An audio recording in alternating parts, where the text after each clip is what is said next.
Brought to you by Express Care Health and Skin Center. Get in, get out, get better.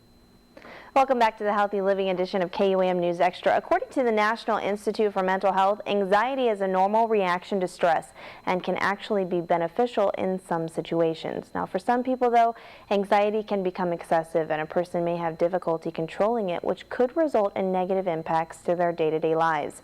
There are many anxiety disorders, and collectively, they are among the most common mental disorders experienced by Americans. Here to tell us more about stress and anxiety is our good friend, Dr. Jitka Lom from Express Care. Thanks, Doc, for coming in. Thank you. Now, let's talk a little bit about the different types of anxiety disorders. Yes. One of the most common ones that people are familiar with is PTSD, post-traumatic stress disorder from a traumatic event, for example, our veterans. Another one would be a simple phobia, being very frightened of snakes or spiders, for example, or heights or social situations. Obsessive-compulsive disorder is another type of anxiety disorder where people have unrealistic and extreme anxiety about things like washing their hands and locking doors. And then we have something called generalized anxiety disorder, where people are just anxious and stressed out sort of over everything, and they're worrying excessively, and like you said, it's impacting their life in a very negative way. Now, how can people manage stress and anxiety? I mean, I think every day we get stress, you know, it's normal. It's a normal part of life. But how can someone manage it and control it? Right. So, like you said, stress is part of life. Some people would even say it is life. But then there's sort of the extreme reaction or overreaction to situations that may be happening. And I call that the fear factor. Fear standing for false evidence appearing real.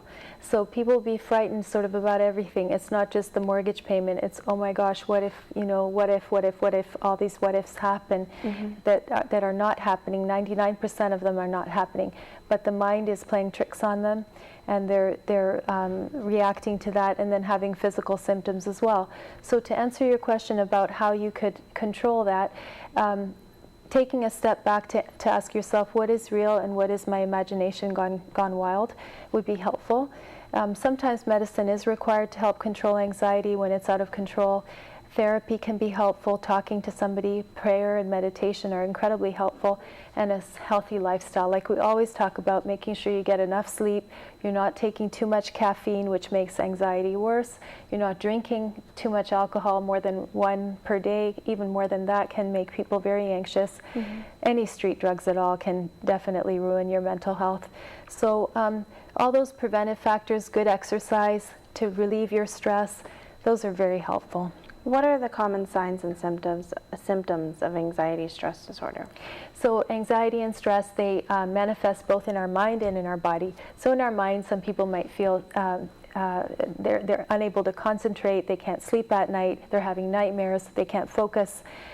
On the other hand, their body may be manifesting. I have some patients who come and say, I'm not stressed out at all, but they'll be having palpitations and diarrhea and chest pain and headaches and back pain, many symptoms that are related to their situation in life rather than to an actual physical health problem. How would somebody know if this is just what I'm feeling is just a normal case of anxiety, or this is serious, I need to get help?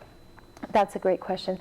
I think if it's impairing your ability to function in an effective way at work or at home with your family, then you need to get help, and don't be ashamed about it.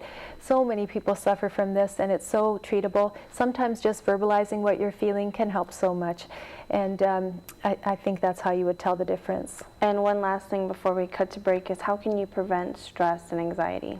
Well, sometimes you can't prevent it, but minimizing its impact on yourself, making sure you have a good support system, good family, good friends that can help you when you run into difficulties, and managing your life in such a way that you don't do extreme things that will later on hurt you.